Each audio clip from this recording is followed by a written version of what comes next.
Welcome to GV news. తమ ప్రభుత్వం ఏడాది పాలనపై ప్రజలు పూర్తి సంతృప్తి వ్యక్తం చేస్తున్నారని రాష్ట్ర పరిశ్రమలు, వాణిజ్యం, ఫుడ్ ప్రాసెసింగ్ శాఖ మంత్రి టీజీ భరత్ అన్నారు.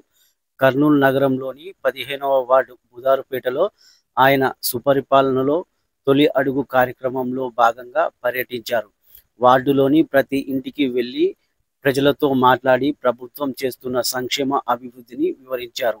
సంక్షేమ పథకాలు అందుతున్నాయా లేదా అని తెలుసుకున్నారు. ఏ పథకాలు అందుతున్నాయో వివరాలు అడిగి తెలుసుకున్నారు. ఏడాది కాలంలో మీకు ఏమైనా ఇబ్బందులు ఎదురయ్యాయా అని అడిగారు. అనంతరం మంత్రితో స్థానికులు మాట్లాడుతూ ప్రభుత్వం అమలు చేస్తున్న అన్ని పథకాలు తమకు అందుతున్నాయని బదులిచ్చారు. ఉచిత గ్యాస్ సిలిండర్లు, తల్లికి వందనం పథకాలు తమకు వర్తించినట్లు చెప్పారు. ఎన్నో ఏళ్లుగా వార్డులో పేరుకుపోయిన సమస్యలను కూడా పరిష్కారం అయ్యాయని గుర్తు చేశారు.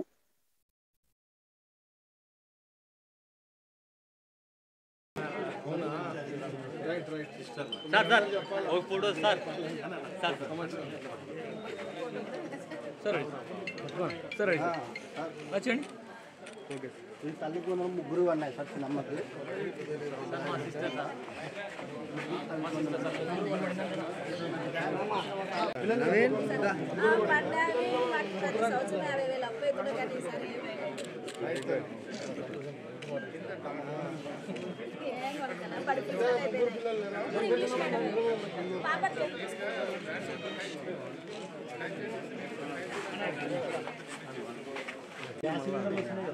ఏమన్నా తప్పకుండా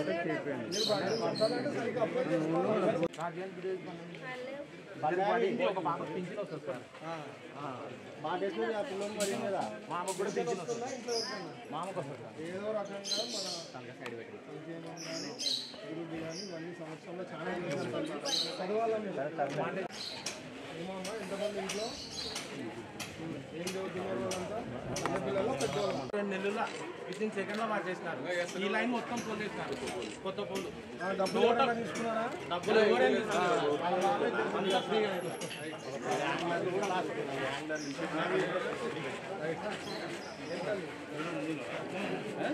చాలా చేశారు. పెన్షన్ మనం ఇచ్చేది మొత్తం ఇండియాలో హైయెస్ట్ మనమే. 4,000 ఎవరు ఇస్తారు? సో అందుకే సెట్ చేస్తున్నారు. 4,000, 6,000, 10,000, 15,000 కూడా ఉన్నాయి. గ్యాస్ సిలిండర్ వస్తున్నాయి. ఇవన్నీ కూడా చదవండి. ఇవన్నీ చేసినాం మనం. ఎన్ని కష్టాలు ఉన్నా రాష్ట్రాన్ని చేసేదానికి చంద్రబాబు గారు ఒకటే పాసిబుల్. అందుకని చదివితే మీకు అర్థమవుతుంది.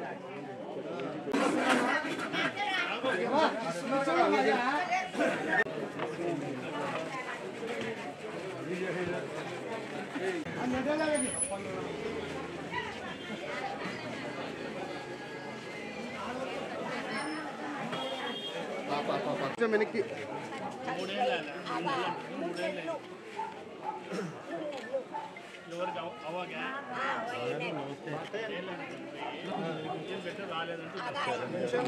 ఇంకా ఓపెన్ కాలేదు. ఇప్పుడు చనిపోయింది ఎన్ని నెలలు చనిపోయి ఇప్పుడు చనిపోయినవన్నీ అది అవుతాయి తల్లి.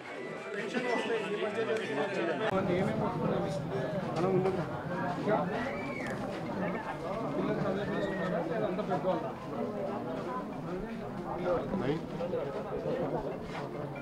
పోతున్నారు తర్వాత ఐటమ్లు ఇవన్నీ ఉన్నాయి.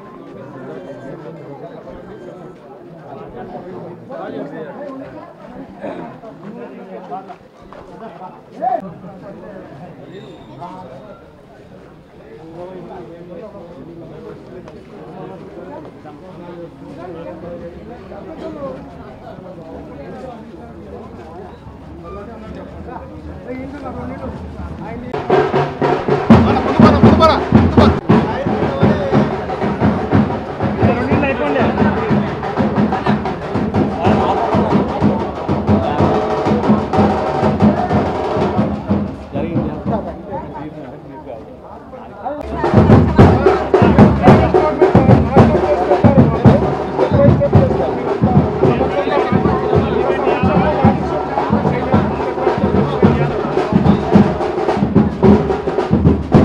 స్టేట్ వైడ్ ప్రతి ఒక్కళ్ళు కూడా ఈ 1 ఇయర్ మా పాలన గురించి ప్రజలకు తీసుకుపోవాలని చెప్పి డెసిషన్ తీసుకోవడం జరిగింది.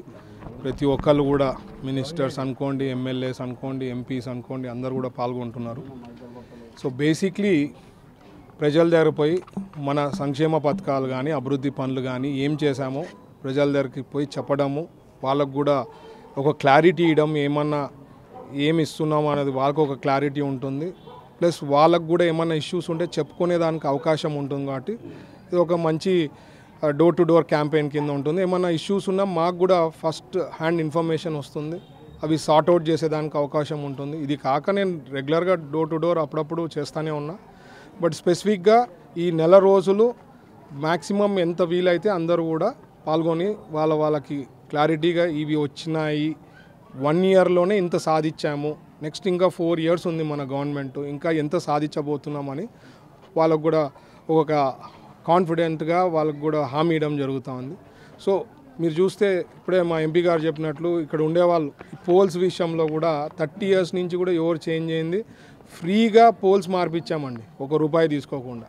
సో ఇట్లాంటివి వాళ్ళ సమస్యలు చెప్తున్నారు, కొన్ని ఇమీడియట్గా సార్ట్అవుట్ అవుతున్నాయి, కొద్దిగా స్లోగా సార్ట్అవుట్ అవుతున్నాయి. ఎందుకంటే లాస్ట్ ప్రభుత్వంలో అంత డిస్ట్రక్షన్ ఏమీ చేయలేదు వాళ్ళు. Basically they have spoil the whole thing, system అంతా కొలాప్స్ చేశారు, అన్ని ఇన్స్టిట్యూషన్స్ని కొలాప్స్ చేసిండ్రు ప్రీవియస్ గవర్నమెంట్. మన గవర్నమెంట్ వచ్చిన తర్వాత స్టెప్ బై స్టెప్ అన్నీ సార్ట్అవుట్ చేస్తున్నాం.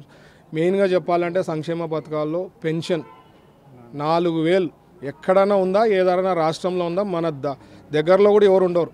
వాళ్ళు నెక్స్ట్ పెన్షన్ ఎవరన్నా ఇస్తున్నారంటే 2,000 2,500 ఉంటారు. సో మనం 4,000 అయినా అంటే ఆదాయం వచ్చే స్టేట్లతో పోలిస్తే కూడా we are able to do. That is only possible with Chandrababu garu. 9.5 లక్షల కోట్లు పెట్టుబడులు కన్ఫామ్ అయినాయండి అన్ని శాఖల కింద. అదే 10 ఏళ్ళు 14 నుంచి 24లో నాకు తెలిసి 4 లక్షల కోట్లు, అప్రాక్సిమేట్లీ 4.5 lakhs crores అని విన్నాను. మనం 1 ఇయర్లోనే 9.5 lakhs crores క్లియర్ చేయడం అంటే ఆషామాషి కాదు. That's only because of CBN brand. So అన్నీ చేస్తాము. సంక్షేమ పథకాలు కూడా తల్లికి వందనం ఏదైతే మేము హామీ ఇచ్చాము, ఇంటికిలో ఎంతమంది పిల్లలు చదివే పిల్లలు ఉంటారో అందరికి ఇస్తామన్నాం, అందరికి ఇచ్చినాము. కొన్ని ఉంటాయి, మేము ఎప్పుడు అందరూ అడుగుతుంటారు సార్ అన్నీ అయినాయా అని. 100% మిగతా లాస్ట్ ప్రీవియస్ గవర్నమెంట్తో చూస్తే 100 times మేము బెటర్గా పర్ఫామ్ చేసాం. చిన్న ఇష్యూస్ ఉంటాయి, సాల్వ్ చేస్తా పోతాం. సో అదే ప్రజలకి మేము వాళ్ళకి అంతా హామీ ఇవ్వడం జరుగుతుంది. వాళ్ళ దగ్గర నుంచి కూడా రిక్వెస్ట్ ఏమంటున్నామంటే స్టెప్ బై స్టెప్ ఏమన్నా ఉన్నా స్టెప్ బై స్టెప్ సార్ట్అవుట్ చేస్తామంటున్నాం. పోలవరం కూడా చేస్తామన్నాం. సో ఇట్లాంటివన్నీ కూడా possible only with NDA government. వాళ్ళు రీకాల్ సిబిఐ అని చెప్పి ఈరోజు నుంచి వాళ్ళు ప్రజల్లోకి వస్తున్న పరిస్థితి ఉంది. అంటే ప్రతిపక్ష పార్టీకి ఏం చెప్తారు? వాళ్ళకి బేసిక్లీ అర్హత లేదండి. ప్రజలు చీకొట్టి 11 seats ఇచ్చారు. వాళ్ళు ఈరోజు వచ్చి సంవత్సరం కాలే ఎట్లా గో బ్యాక్ సిబిఎన్ గారు కానీ అసలు ఏం తప్పు చేసినాము ఊరికే లేనిది సృష్టిస్తారనమాట. That is the speciality of their party. లేని సబ్జెక్ట్ని సృష్టిస్తారు. ఈ మధ్య మీరు చూస్తారు ఏదో చనిపోతే 1 year బ్యాక్ చనిపోయిన క్యాండిడేట్కి పోయి ఈయన పలకరీయడము. అసలు ఏమైనా అర్థం ఉందా? సబ్జెక్ట్ ఏముంది? మరి ఆయన పోయేటప్పుడు కార్ కింద చనిపోయి ఆయన కార్ కింద చనిపోతే కూడా ఆయనకు పలకరించలే, ఆయన బాడీని పక్కన పడేసి అక్కడికి పోవడం జరిగింది. అంటే ఆయన స్టైల్ ఆఫ్ ఫంక్షనింగ్ మార్చుకుంటే రేపు అట్లీస్ట్ ఆ 11 అన్నా మిగులుతాయి, లేకపోతే ఆ 11 కూడా ఉండదని నేను అనుకుంటున్నాను. ఎందుకంటే ఒక అపోజిషన్ ఎట్లా పనిచేయాలనేది ఆయనకి ఇంతవరకు తెలియలేదు. ఆయనకు అర్థం ఎంతసేపు రెచ్చగొట్టే పనులు, రెచ్చగొట్టే మాటలు, లేనిది సృష్టించడము చాలా అన్యాయం ఉంటుంది. కన్స్ట్రక్టివ్గా ఉండాలండి అపోజిషన్. ఏదన్నా అడుగుతుందే అది చేసే విధానము, చెప్పే విధానం ఉంటుంది. ఏది చేయలే అనేది చెప్పడం అనేది చాలా అన్యాయం. అది ఇన్ని చేసినాము అని మేము చెప్తున్నాం. అన్నా క్యాంటీన్లని ఎవడికి కడుపుకు కొట్టినట్టు? లాస్ట్ టైం ప్రభుత్వం 5 ఏళ్ళు అన్నా క్యాంటీన్ తీసేస్తే ఎవడికి కొట్టినట్టు? ప్రజలకి. అయినా కాదు ఒక శాడిజం. 5 రూపీస్తో ఇస్తున్నారు. ఒకసారి అంటే దాదాపు 450 రూపాయలు ఖర్చు అయ్యేది, అది కూడా తీసేసిన ఆయన. అంటే అసలు మెంటాలిటీనే అర్థం కాదు. So there is some issue with their party and their leader. ఖచ్చితంగా they have to set right, then only వాళ్ళకి అసలు ప్రజలు కూడా ఏమైనా గుర్తించేదానికి అవకాశం ఉంది, లేదంటే వాళ్ళు నమ్మరు అసలు.